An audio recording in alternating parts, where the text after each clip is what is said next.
Bismillahirrahmanirrahim. Assalamualaikum warahmatullahi wabarakatuh. Halo teman-teman semuanya. Perkenalkan, nama saya Naufal Alif Marfianto dengan NIM 2510019. Mahasiswa Administrasi Pendidikan Fakultas Ilmu Pendidikan Universitas Pendidikan Indonesia. Pada video pembelajaran kali ini, saya akan membahas materi dari perencanaan komprehensif dengan judul Konsep Dasar Perencanaan Komprehensif dalam Pendidikan. Oleh karena itu, melalui video ini saya berharap teman-teman dapat memahami apa yang dimaksud dengan perencanaan komprehensif, apa saja karakteristik dan prinsip dasarnya, serta mengapa pendekatan ini penting untuk diterapkan dalam sistem pendidikan. Nah, perencanaan merupakan bagian yang sangat penting dalam dunia pendidikan. Setiap kebijakan, program, dan kegiatan pendidikan yang kita lihat hari ini pada dasarnya merupakan hasil dari sebuah proses perencanaan. Oleh karena itu, pemahaman mengenai perencanaan yang baik dan tepat menjadi hal yang sangat krusial, khususnya bagi calon pendidik dan pengelola pendidikan. Baik, kita masuk ke pembahasan utama, yaitu konsep dasar perencanaan komprehensif.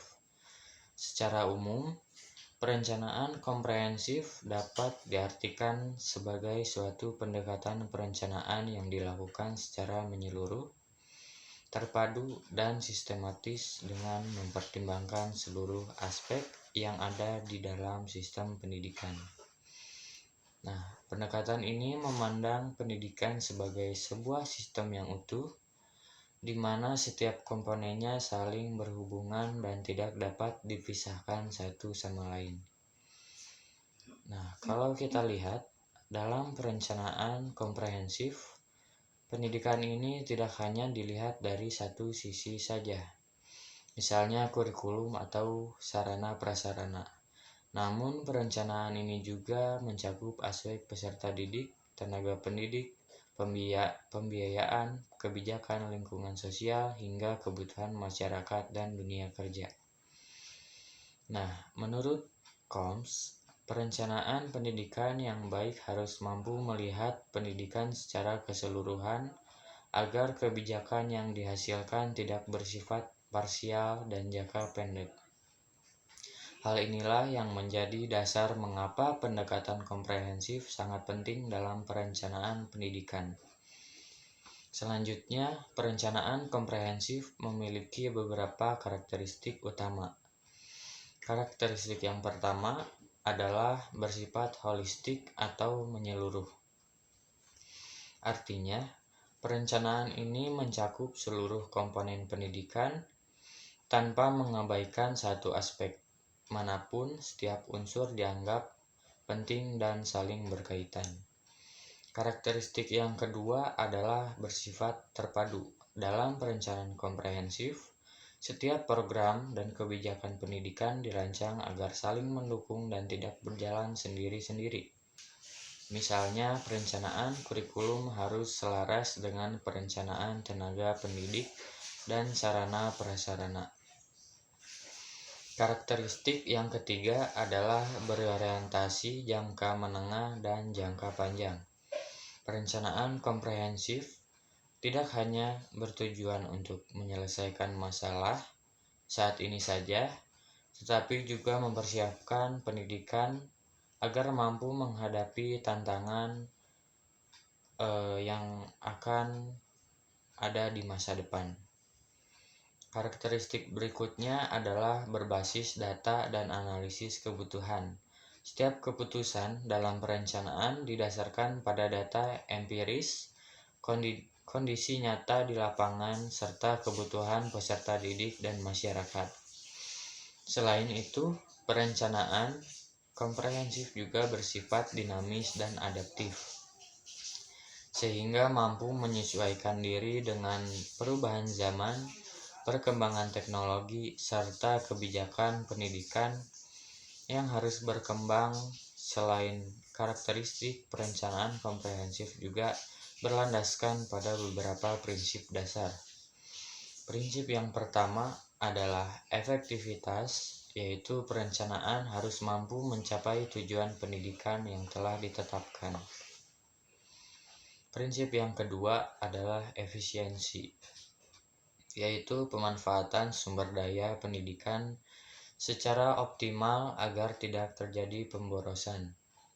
Prinsip yang ketiga adalah keterpaduan, di mana seluruh kebijakan dan program pendidikan disusun secara terintegrasi dan saling mendukung.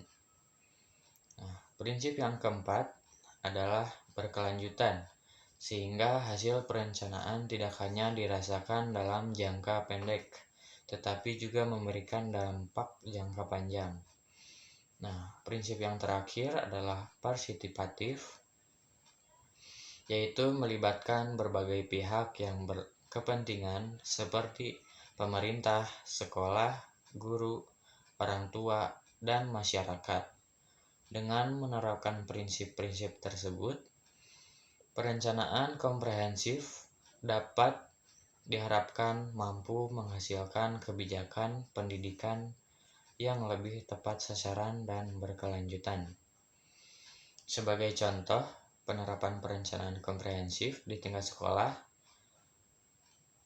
misalnya sebuah sekolah menengah ingin meningkatkan mutu pembelajaran melalui penerapan pembelajaran berbasis digital.